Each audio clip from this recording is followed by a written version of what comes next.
Né à East Broughton dans la Beauce en 1916, il reçut le nom de Henri. Il est le 6e enfant d'une famille qui en comptera 11. Lors d'une tournée de recrutement, le vicaire Joseph Adélard Bernier, fondateur du premier séminaire de vocation des adultes au Canada, s'intéressa au jeune Henri. Constatant ses qualités intellectuelles et la condition modeste de ses parents, il décida de l'accepter à son séminaire. À 20 ans, Henri entra chez les prêtres des missions étrangères à Pont-Viot. Il n'y resta qu'1 an, n'y trouvant pas ce qu'il cherche profondément, à savoir l'esprit de saint François d'Assise. Henri se tourne alors vers les franciscains où, comme c'était souvent la coutume, on lui donna alors le prénom d'Eusèbe. Il y fit ses études théologiques et fut ordonné prêtre en 1941. Il poursuivit ensuite en sociologie à l'Université de Montréal jusqu'en 1943.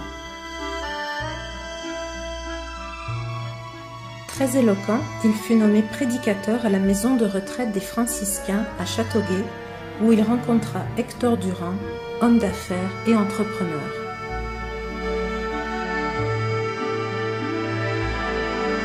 Monsieur Durand, qui écoutait, qui paraissait distrait, mais le Saint-Esprit est entré dans sa vie. Il m'a dit si un jour, vous pensez vous occuper d'établir quelques séminaires en vue de préparer des jeunes gens à devenir prêtres, je voudrais avoir l'honneur et le privilège d'être associé à cette œuvre.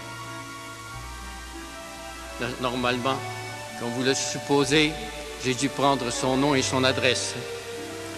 Il n'est pas défendu d'être un peu pratique, même quand on est prêtre.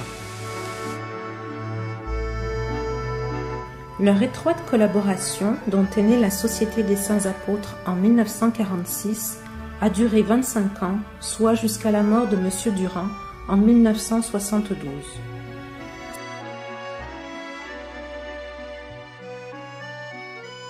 Cette action conjointe a permis de créer plusieurs séminaires, maisons de retraite, centres éducatifs, centres de soins, de charité et de promotion sociale.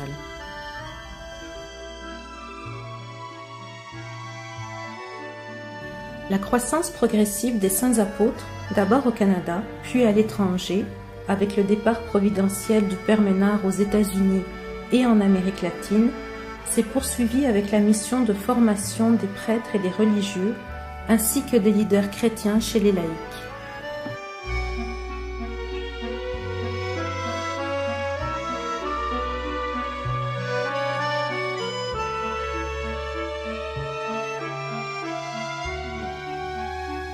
Donner une dimension à notre vie. Il ne peut penser que, caché dans notre petite cuisine, ignoré de tous, et jamais l'on parle de nous à la radio, à la télévision ou dans les journaux.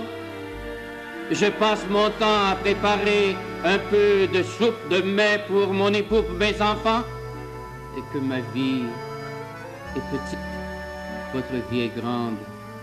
Et en faisant cela, c'est tout le monde que vous sauvez. Donnez à chacun des actes de notre vie les plus simples une dimension qui est la dimension même de la vie du Christ Jésus.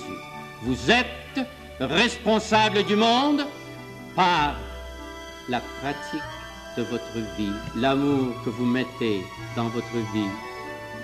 Vous pouvez être plus grand que celui qui vous apparaît le plus grand extérieurement, parce que l'histoire de l'Église, ce n'est pas l'histoire des chefs, pas même des souverains pontifes, pas même des prêtres. L'histoire de l'Église, c'est l'histoire des saints. Et un saint, c'est quelqu'un qui aime.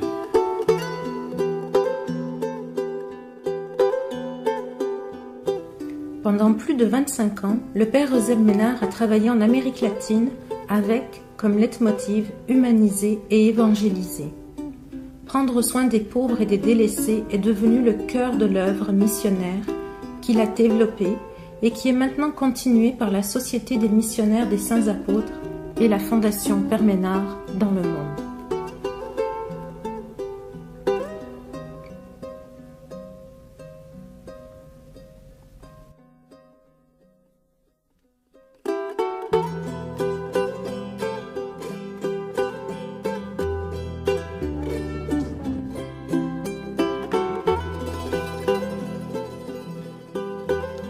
Un autre secret du bonheur, c'est que le bonheur est en nous. Es-tu triste? Cherche autour de toi un service à rendre, une peine à consoler, une misère à soulager, et tu trouveras la joie. N'essayez pas d'autres formules, elles n'existent pas. Le monde de demain appartient à ceux qui annoncent la joie.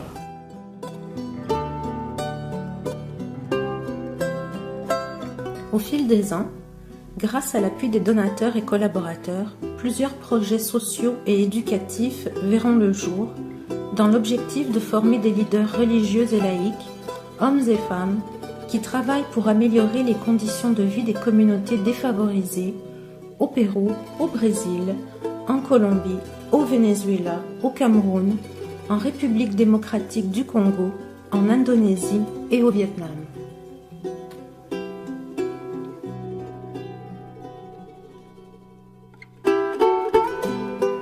C'est un art que de vivre. C'est un art aussi que d'apprendre avec la vie telle qu'elle est, non pas une vie qu'on peut imaginer, à goûter dès maintenant un peu de paix, beaucoup de paix et beaucoup même de joie.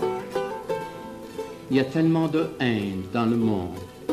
La haine détruit toujours. Et seulement l'amour seul construit.